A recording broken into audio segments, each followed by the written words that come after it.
이런 가운데 또 여권의 차기 대권 주자들 사이에서는 기본소득 가지고 논쟁이 있는데 여하튼 저희가 얘기하는 기본소득은 이재명 지사의 어떤 브랜드처럼 돼 있는데 우리는 또 이 얘기를 하게 되네요. 예, 맞습니다. 그 기본소득이 아무래도 이재명 경기지사의 이제 대표 정책이잖아요. 그래서 견제구가 굉장히 많습니다. 우선 민주당 이낙연 대표가 지난 2일 국회 교섭단체 대표 연설을 끝나고 이제 기자들을 만나서 네. 알래스카를 빼고는 그거를 하는 곳이 없다. 그러니까 알래스카만 기본소득 제도 한다. 예, 맞습니다. 예, 예. 뭐 현실성이 조금 부족하다는 뜻에서 이렇게 얘기한 것 같습니다. 그리고 이틀 뒤에 정세균 국무총리도 언론 인터뷰에서 뭐 비슷한 이야기를 했습니다. 지구상에서 기본소득 제도를 성공리에 운영한 나라가 없다. 한국의 규모를 감안할 땐 네. 실질적으로 적절하지 않다. 역시 부정적으로 평가했습니다.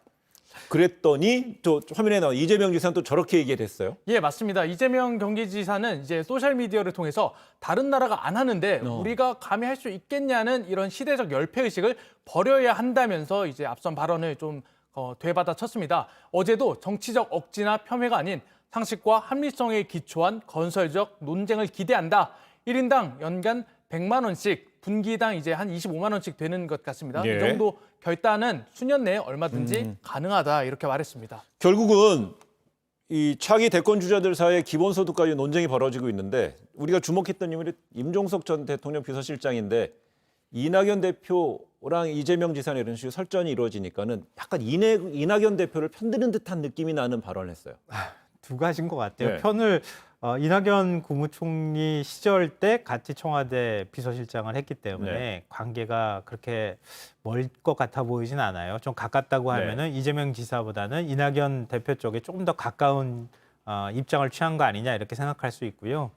뭐 발언 내용으로만 보면 예를 들면 뭐 알래스카를 비유한 게 뭘 그렇게 틀린 말도 아닌데 그걸 가지고 시대적 열패의식까지 얘기하느냐 그렇게 감정 섞인 반응 보이지 않았으면 좋겠다 이렇게 얘기하는 것으로 보이기는 하지만 아무래도 그렇게 보이는 측면이 있고요. 또 하나는 이 기본소득과 관련해서 조금 공부하신 분들은 약간 갸우뚱한 입장을 많이 얘기를 네. 해요. 왜냐하면 보수적 시각에서 바라보는 기본소득이 있고요. 진보적 시각에서 바라보는 기본소득이 있어요. 그러니까 보수적 시각에서 바라보는 기본소득은 기존의 복지제도를 완전히 구조조정하면서 기본소득을 지급하는 방식이에요. 네. 그렇게 하면은 기존 복지제도가 무용이 아무 의미가 없어지기 네. 때문에 그건 바람직하지 않다 이렇게 보는 거고 이 진보층에서 바라보는 기본소득으로 보면 예산이 굉장히 많이 들기 때문에 과연 그러면 그 예산을 어떻게 조달할 것이냐 이런 문제에 봉착하게 돼서 그러니까 조금 더 들여다보게 될 경우에는 현실적인 논리로 보면은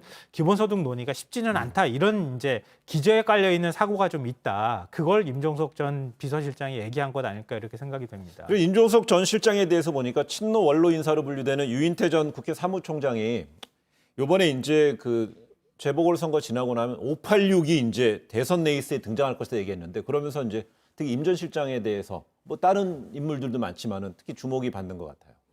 근데 외국은 한 40대 대통령도 잘 나오는데 네. 우리나라는 대통령 나오면 한 60대 후반, 70대밖에 없느냐 네. 이런 얘기 하시는 분들이 있거든요. 근데 586도 이미 60대 세대에 들어가 버려요. 네. 그러니까 586 출신의 대선 후보가 나오는 게 오히려 이상한 게 아니고 너무 정상적인 상황이라고도 볼 수 있거든요.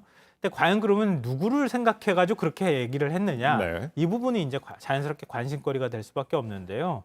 뭐 자연스럽게 임종석 전 비서실장 얘기 나오고요. 이광재 의원 같은 네. 경우에는 본인 스스로가 대권욕이 있음을 감추지 않았던 적이 있었거든요. 네. 근데 그런 면에서 민주당의 대권 구도에 좀 더 새로운 활력을 불어넣어주는 측면에서 586의 세대가 좀 대선 후보가 나아졌으면 좋겠다고 하는 바람은 민주당 일각에서 얼마든지 할 수 있을 거라고 생각합니다. 결국 여권의 풍향계를 제대로 짚는 한 인물로 꼽히는 유인태 전 사무총장이 이렇게 얘기했기 때문에 우리 시청자 여러분들도 586 그룹의 그 정치인들 한번 활동, 동선을 한번 잘 보시면 뭔가 좀 앞으로 어떻게 좀 움직일지에 대해서도 좀 가늠이 될 것 같고요.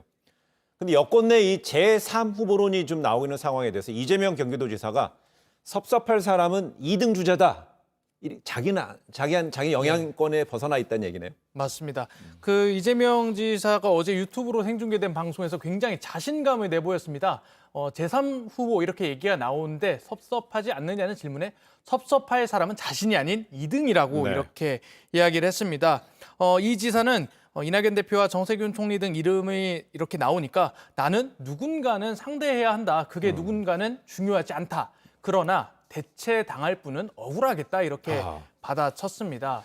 그러니까 제3 후보는 저를 제껴야 하는 게 아니고 전 후보, 그러니까 2등 후보를 제껴야 하기 때문에 그러니까 본인은 계속 1등이라는 어떤 강한 맞습니다. 자신감을 들었는데 예. 근데 일각에서 이재명 지사에 대한 어떤 탈당설도 제기됐는데 여기에 대한 입장도 좀 나왔다면서요.